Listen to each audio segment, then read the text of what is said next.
Hey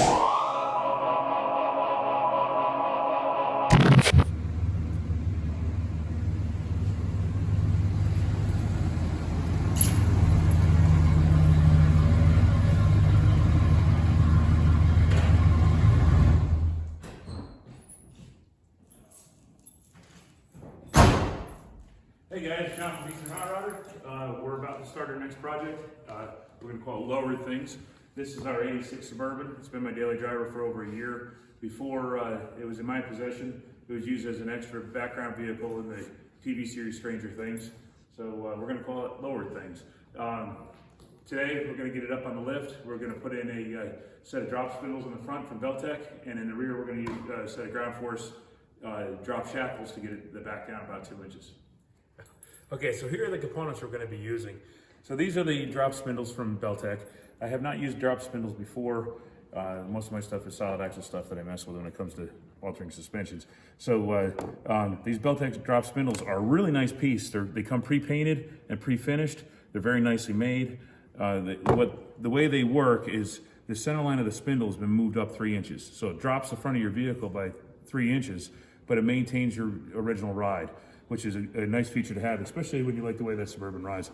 In the rear, we're going to use these ground force drop shackles. So these are a longer shackle, so it mounts the spring up. Now you can choose either this hole here or the upper hole, which will drop it between 1 inch and 2 inch. So this will give us a slight drop in the back, we'll drop in the front.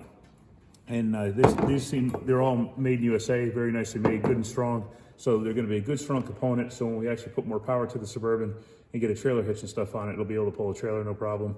Plus it'll look cool as can be because it'll be down on the ground a little bit. We didn't want to go too low because I didn't want to alter the frame.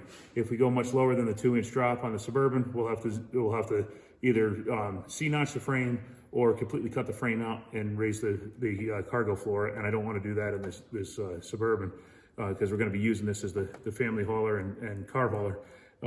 So that's where we have it. We'll get the Suburban up on the lift and we'll be back with another part of the video. Okay guys, so what we're gonna do here, before I put it up in the air, I wanted to check the pinion angle at ride height before I alter the rear suspension. So right now it's about 4 degrees up, pointing towards the transmission. So what happens when we relocate that shackle height, it's going to pull the back of the spring up, which will push this down and will decrease our pinion angle, which could cause a vibration. So what I want to do is figure out what the stock pinion angle is like this.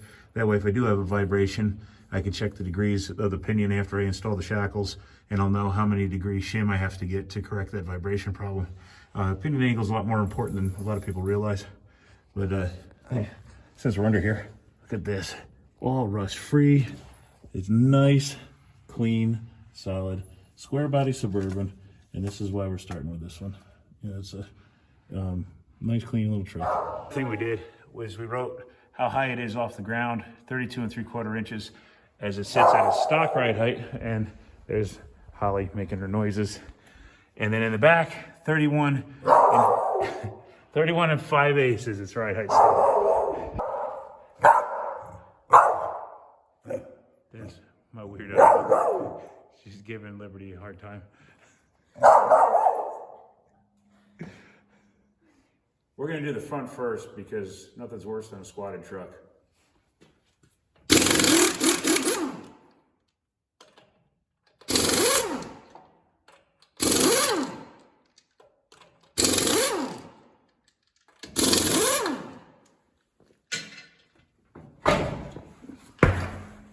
Okay, so we pulled the cotter pin out of the tie rod here, and we just got to take this nut off here.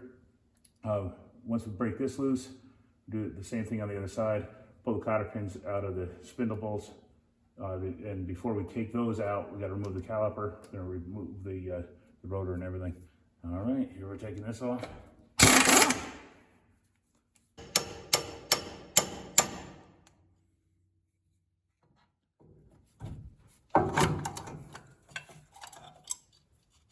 Take the pads out. These pads are supposed to be ceramic so it wouldn't have so much dust, but man, my wheels are getting dirty and they're pretty gross. So I'll set that stuff aside. Now with that out of the way, we can pull this cap off, pull the cotter pin, take the castle nut off, pull the whole assembly off, and we'll get back to you after we get that done. It's gonna take 2 hands. Taking this off now, we could pull the spindle first, but this will give us a lot more room to work. So we're better off taking this out and then getting it cleaned up before we put it back on the car.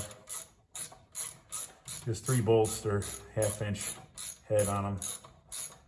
Hold this on there, and the new spindles have these provisions already. There you go. All right, so we have our spindle all stripped down. I got the ball joint nuts loose, but they're still on there. And I let the lift down and put a little bit of pressure on it with the jack so we can knock the spindle loose. We're almost there. It'll be easy, and then we just repeat it to the other side. So that's about all we'll do. We're gonna whack this sucker and get it separated. All right, so we got the spindle off, and I noticed that there was some dry rot and some cracks. Probably the pickle fork probably damaged the boots too. But we put new polyurethane boots on, pack it full of grease before we put them on there. I think I probably put too much in the bottom, but they'll squish out when we tighten it up. And that's what it all looks like when it's apart. Here's the old gross spindle right there. Still dirty, so I'll put it up here. And you can see the difference between the two. There's our 3 inches right there. So it moves that center line of that spindle up, and that'll drop the truck 3 inches. So we'll get this guy installed, and it comes over here.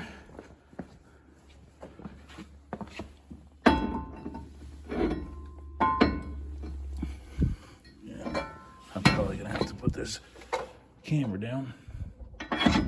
There's one. So put it on there like that. We'll get that one started. We'll set the top one in, get it all snugged up, and start getting this side back together. We'll see. Another thing I want to show is I just recently greased my bearings and stuff before I change these spindles out. So there's a lot of grease already in there. We want to make sure we pack that up real good too. So the bearings are already packed, so I don't have to repack those, but just making sure that everything has enough grease in it as it goes back together. If you guys are doing this on an old setup, now is the time to clean the bearings, inspect them, and grease them real good. So what I did is I packed some grease back in that hole there. And I mean, I packed these bearings maybe 2,000 miles ago, if that. Grease it all up so you get your hands all sloppy, and then we can stick it all together. I gotta set the phone down again. So you want to be sure to put that taper in as it goes in there. Oh boy, this is gonna be hard to do one-handed. There's a little keyway for that washer to fit on, which I can't find right now.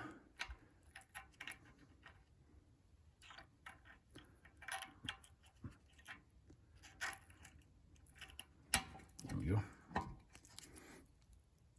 I'm gonna have to set this camera down. I can't do this one-handed. All right, here you can see it's all assembled and everything's all together and ready for the wheel to go back on. You can look right here, you can see the bottom of the lower control arm starting to peek out underneath the dust shield there. Now if we go around to the other side, and we'll look at it like this before we go over there. The other side is not apart yet. So if we come over there, you can see if I come down about the same spot, that control arm is still up there about 1.5 inches. So that's the stock side. We can look at it from this here. You can see how far tucked up that control arm is. It goes up into that slot in the dust shield there. Now this one here, the control arm is actually below it. So this is why they say you can't really run the stock rally wheels. So we got a solution to that too. So there's our solution to the possible wheel clearance issue. You can see here it is hanging on the lift too. It already looks lower.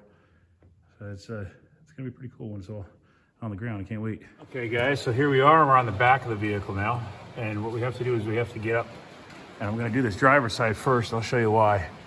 I already got the nuts off, but you can see there's no clearance to pull that bolt out. So what I have to do is I gotta weasel this bolt out first, which again, there's no clearance for that. So I'm gonna have to take the U-bolts out completely and get that spring eye out of the front as well, and kind of manhandle the spring to get this spring to drop down enough to be able to weasel that bolt out, put the new shackle in, and then kind of feed it all back up through. So that's the driver's side. That one actually I thought was gonna be the easy one until I got it up in the air. You can see again, how that's not a lot of clearance there. It's gonna take some finagling. But over here on the passenger side, what I'm gonna run into the problem with, as you can see right there, if that goes up to 2 inches, it's, you know, when the weight's on, it's gonna move back a little bit. But if that goes up that 2 inches, it's gonna interfere with my rear heater lines, which the rear heater bypass doesn't work anyway, so I've never used it. And down here in North Carolina, I haven't needed it at all. So I gotta remove that because the heater takes up a lot of space on a bed floor and you can't put a 4x8 sheet of plywood in. So I'll have to pull that out, which means I can remove all these lines all the way up through here. They're all in really nice shape, but you know, they're just not needed. So I soaked the bolts in some WD-40. I'm gonna give it some time, get some running around done, and then come back and we'll tackle this job. All right, guys, I got the spring out. We disconnected here. That was a real pain in the butt. Hey, what I ended up doing. Your sidekick over here with a beard is angled. So Keith brought over this wrench, the 7/8 wrench. Yeah, I didn't need that. And we heated it and bent it. And thanks to Keith right there, the crazy creator himself. We got that. So we drop down in. I'll show you. I better put on some. That falls in there so you can hold it. And then was able to get that bolt out. We disconnected the spring purchase. Found out my shock bushings leave a lot to be desired. Didn't know that. We'll fix that some other time. And then back here, we took the spring out. Was able to bring this shackle down forward enough to get the bolt out through here without doing any kind of body damage or anything. But the problem we have now is that's as much as that's going. So what I'm gonna have to do is we're gonna cut this with a Sawzall, drive the rest of that out, and then just get a new bolt. And we're gonna run the bolt in, instead of from this way, we'll run the bolt in from that way and bolt it back up. Here it is all back together. It was kind of like nothing really hard to do. It's just time consuming to get it all done. But we got, you know, we got our spring pack bolted back down. We got our bolt going through the eye up here. Again, with the special wrench to be able to reach up in there. So here's the drop shackle. I don't know if you can see that real good. It's starting to get a little dark here. Now, so what we ended up having to do, we had to cut this bolt that was originally in here because it was still hitting the wheel well here and they didn't want to have to bash that all up. So we cut the bolt off and we figured we'd just turn around, install it like we did here. There's plenty of clearance up on top for it. And here, you got enough clearance here, it's never gonna hit there. So we're good on that. The problem we ran into is that's actually a metric bolt. It's a 14 millimeter, and nobody around here has a 14 millimeter bolt that's 4.5 inches long. So what I did is I robbed it from that side because we already had everything in by the time we found out that problem. So I robbed it from this side and moved it over there. So on this one here, my buddy Keith ran home. He's gonna see if he's got one. If not, we're gonna bore the bushing out to 5/8, drill these holes out to 5/8, and just switch it, do our American bolt upgrade kit, we'll call it. And it'll be good, but we're getting pretty close. So the next thing I'm gonna do now is I'm gonna bypass this heater stuff up under the hood to give me the room so I can take all this stuff out here and not get antifreeze all over the place. And in the meantime, this looks like it might get a little close here. So the vent tube, I just put a heavy duty tie wrap on there to hold it closer to the fill tube there, give me a little bit more clearance. Once this is out, this wire can be brought over to connect to the rear AC lines, and we'll have all the clearance we need for that shackle. Throw the wheels on, drop it off the lift, and then be the cool guy in the neighborhood. Before I get too far ahead of myself, I'm gonna show you where we're eliminating stuff. I've already bypassed the one hose, this hose here. So that's the one that goes up to the intake. That's the heater hose. And then the other one comes from the radiator, 3/4 inch heater hose comes down, and it spliced in down here. You see this one here went up to that was this line. This hose here went through to this 3/4 inch bottom line. Now this little valve here, this vacuum thing, is what would send this fluid down to the rear heater when you turn it on, so it circulate the fluid when you open that valve. And that wasn't working anyway, so I'm gonna disconnect all this stuff. You can see it's gonna take out all this crap from out of the hood. It'll make it look a little bit neater. When we do the engine upgrade, I'll put all new hoses in, but till now, these hoses have been replaced recently. They're just gonna have a splice in them. So here's a heater, and what happens with the heater, it sticks out just enough. This is a terrible design that GM did. First off, it looks really added in, but that's a factory rear heater setup. But it takes up enough room where you can't put a 4x8 sheet of plywood in there. It lands like right here. So by taking this out, I'm gonna have more cargo space anyway. And for some reason, it never got warm. It never leaked or anything. Water circulated through it, but it didn't work. So maybe I'll someday turn that heater into a heater for the rat rod or something. Okay, so what we had to do is we had to do the our American thread kit to make this a 5/8 inch bolt that goes through, and hardened 5/8 so it won't go anywhere. Just bored that bushing out, drilled this part out here, so in case you ever want to go back, you always can. So it goes in there. Right now with its suspension hanging, it is touching that vent tube right there. That's something to be aware of. I think once we get weight on it and this shackle starts to come back, we're not going to have that as a problem at all. So that's the install. A lot more room under there without that heater in the way. All the way up actually looks a lot better. And if you come back here, I'll show you. That's the mess of heater stuff. It's a lot of stuff. So I might end up modifying that to work on the rat rod. We'll see. Kind of like not having a heater though. So again, 2-inch shackles in the rear, 3-inch spindles in the front. We're gonna get those wheels on there and set it down, see what it looks like. And Keith was my right-hand man today on this thing. It was very helpful to have him here.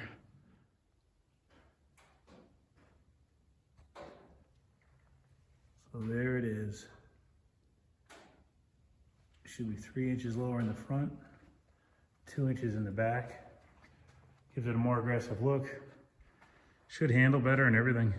It's changed the whole look of it. I think the tires, the wheels are US mags. I had them on a Roadmaster station wagon, so they're 8s all around. If I was gonna buy a new set, I think I'd go 10s in the rear and get them bowed a little wider, get a fatter tire on the back because they look kind of sucked in. The fronts are good. But much lower to the ground. It has just a lot more attitude now. So it actually dropped it less than 3 in the front, and maybe it'll settle down after it's been sitting up in the air for a couple days.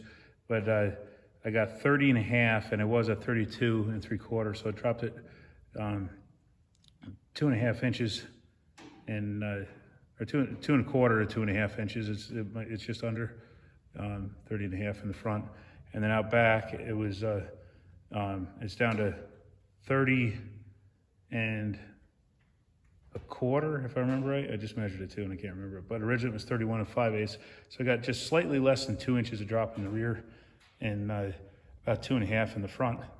There's supposed to be a 3-inch drop spindle, so it might settle out a little bit. But I'm happy with where it sits, and when I put the big block in, it's going to drop a little bit more in the front anyway. You can really see the stance of the truck in this direct side shot. I like it. So happy the way the truck came out being lower that I decided to do the grill over too. So, and here's the stock grill. I just changed it up a little bit by reversing the colors, painted the teeth of it black and the bar silver to match the headlight buckets. I think it gives it kind of an old school look. Looks a little cleaner. So that's about it. Thanks guys. Hope you enjoyed the video. Don't forget to like and subscribe to the Eastern Hot Rodder channel. See ya.